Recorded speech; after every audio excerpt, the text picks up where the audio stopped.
Hey, salut à toutes et à tous, aujourd'hui une nouvelle vidéo où je vais parler des animés qu'il faut avoir absolument vu dans sa vie. Je vais vous les énoncer dans l'ordre chronologique depuis 1995 jusqu'à aujourd'hui. Alors je vais dire ceux qui sont trop connus, ceux que tout le monde a vu et que je suis sûr que ça servirait à rien de vous les rappeler, que ce sont forcément des précurseurs. Là évidemment je pense à des trucs comme Dragon Ball, One Piece ou Naruto. Ou bien j'ai un outsider qui est Bakuman. Alors oui en effet, Bakuman t'apprend plein de choses sur tout ce qui est le monde de la Japanimation. Mais en soi, c'est pas réellement un chef-d'œuvre, c'est pas réellement une œuvre qui aura marqué l'industrie. Donc voilà, on va uniquement parler de ce type d'œuvre-là. Et là, on va commencer avec du très très lourd. Alors là, c'est vraiment un chef-d'œuvre. Neon Genesis Evangelion. Certains vont me dire que c'est une évidence, mais il fallait absolument que j'en parle parce que vraiment, je pense qu'il y a de moins en moins de gens qui l'ont vu. Et en plus de ça, même pour les gens qui regardent en VF, je l'accepte parce que oui, moi je fais partie des gens qui ne sont pas du tout pour la VF. Mais là, par exemple, je trouve que la VF de Netflix est très bonne. Bon, bref, on va pas parler de ça, c'est pas le débat.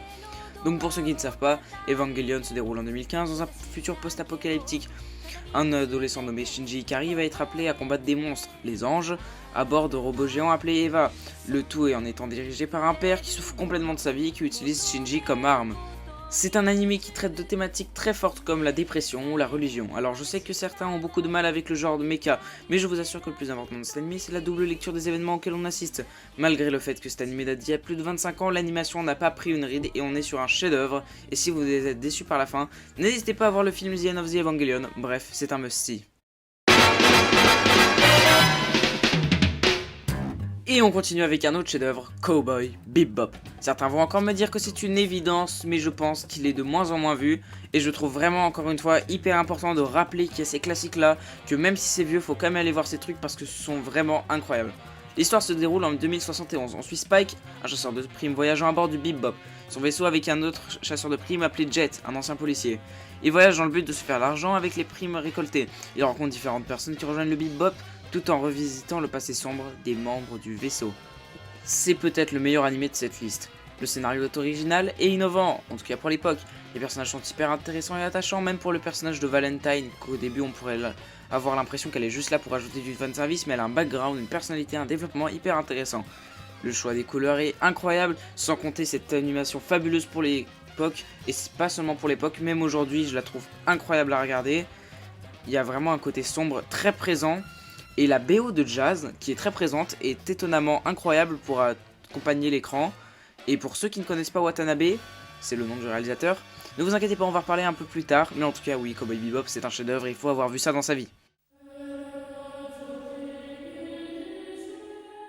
Alors, je ne vous en parle pas uniquement car c'est mon anime préféré, mais pour une raison que Monster est le seul manga de Naoki Urasawa, alias le meilleur mangaka du monde, à être adapté en animé. Et c'est vraiment dommage, donc au-delà du fait que ce soit un chef-d'œuvre, c'est une parfaite porte d'entrée au manga d'Urasawa, et ça a été la mienne. Je ne vais pas vous résumer l'anime étant donné que je n'ai fait une vidéo entière, mais bon, pour résumer, c'est un scénario prenant avec des personnages incroyables, tout cela servi avec un choix des couleurs et une animation impeccable, et un sound editing incroyable. Bref, Monster est un chef-d'œuvre à ne surtout pas rater.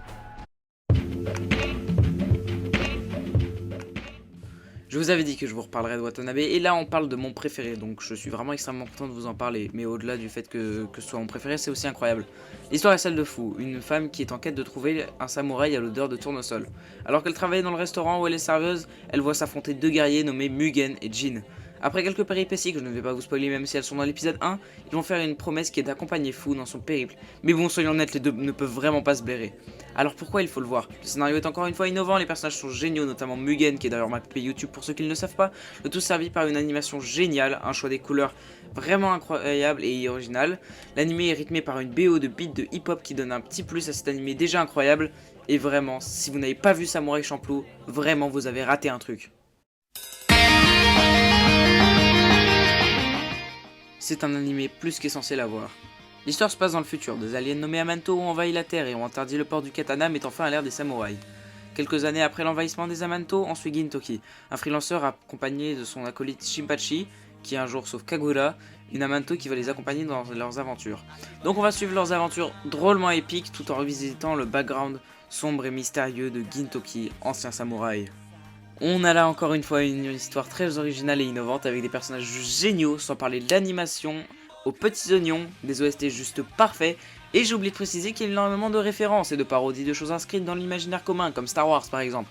Et rien que pour ça, il faut aller voir Gintama. D'ailleurs, petite anecdote avant qu'on parle la suite d'après, il y a même un troll de Beyblade. Ceux qui l'ont vu reconnaîtront, ceux qui l'ont pas vu, essayez même pas, vous reconnaîtrez pas, mais voilà, c'est juste, j'avais envie de rajouter ça.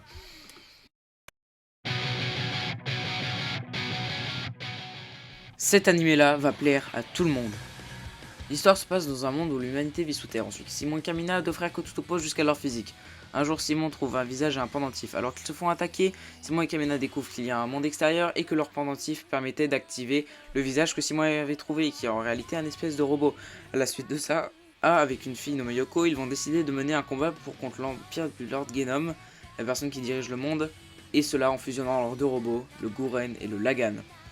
Le résumé était un peu laborieux, mais bon, parlons de l'animé en lui-même. C'est un animé fait par le studio Gainax, soit celui qui aura produit Evangelion dont j'en ai parlé en début de vidéo.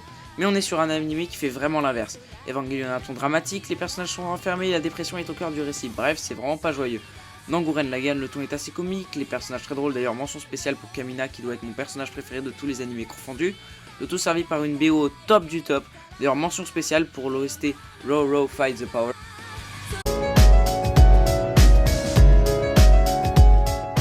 Et si vous avez un cœur, je suis sûr que vous allez pleurer à une certaine scène que je ne vais pas spoiler.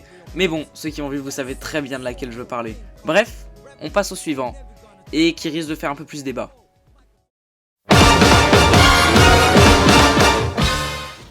Là, on touche à un sujet sensible car dès que je dis adorer Jojo, on me traite automatiquement de Jojo Fag. Et je vais ouvrir une parenthèse avec un coup de gueule. Arrêtez de dire que la commu Jojo est la pire alors qu'honnêtement, il y a des communautés pareilles, voire même pires. Et franchement, faut différencier fans de Jojo et Jojo Fag sur Twitter. Pour en revenir au sujet, je ne saurais pas quoi vous faire comme synopsis, sachant que je pense que vous connaissez tous, et aussi parce que c'est impossible à résumer avec toutes les différentes histoires qu'il y a à l'intérieur. Donc, pourquoi il faut voir Jojo? Tout simplement parce que vous pourrez rendre compte à quel point l'impact qu'il a eu sur l'animation japonaise. C'est dingue de se dire que Naruto et Hunter x Hunter n'auraient certainement jamais existé s'il n'y avait pas eu Jojo. Sans parler de l'influence, je pense qu'on peut dire que certaines parties sont des réels chefs-d'œuvre. Et je pense que je n'ai jamais ressenti autant de frissons devant un shonen. Bref, il aurait été impossible de faire cette vidéo sans vous parler de Jojo.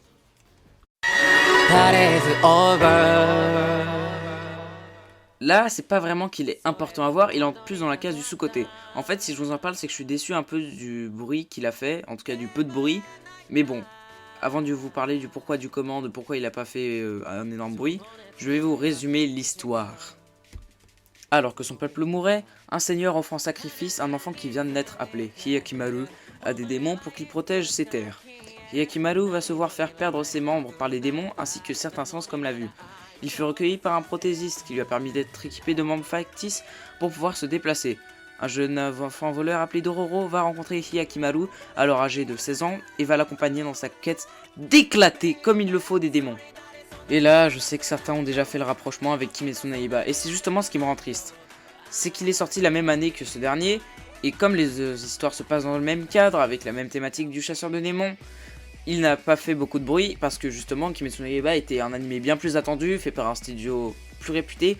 Dites-vous que c'est Mappa qui a fait Dororo. Mappa, c'est le même qui fait en ce moment Shingeki no Kyojin saison 4. Sinon, Dororo, c'est une histoire haletante, originale, bien que le manga date des années 60, des personnages attachants, des OST envoûtants, visuellement impeccables. Dororo n'est peut-être pas un animé aussi essentiel que ceci était avant, mais il mérite tout autant votre attention. Donc voilà, c'est la fin de cette vidéo, j'espère qu'elle vous aura plu. N'hésitez pas à liker et commenter si ça ferait super plaisir, à vous abonner, à activer la cloche pour savoir quand sortiront les prochaines vidéos. Alors, j'aimerais mentionner un gars qui est souvent là dans mes commentaires, enfin, je crois qu'il a été là 2 fois, mais j'ai quand même envie de le mentionner. Donc voilà, il y a son blaze qui s'affiche à l'écran. Mec, je sais pas qui t'es. Je sais pas si c'était un gars que je connais IRL, si t'es tombé au hasard sur une de mes vidéos ou bien qu'on t'a partagé. J'ai envie que tu me le dises dans les commentaires de cette vidéo. Oh, genre comment t'es tombé sur ma chaîne, voilà. Petite parenthèse fermée, c'était Kenya, à la prochaine. Row, row, fight the power, touch the untouchable, break the unbreakable. Row, row, fight the power, power to the peeps, power for the dreams, still missing piece, scattering so incomplete. We be that once incredible soldier from underground, see how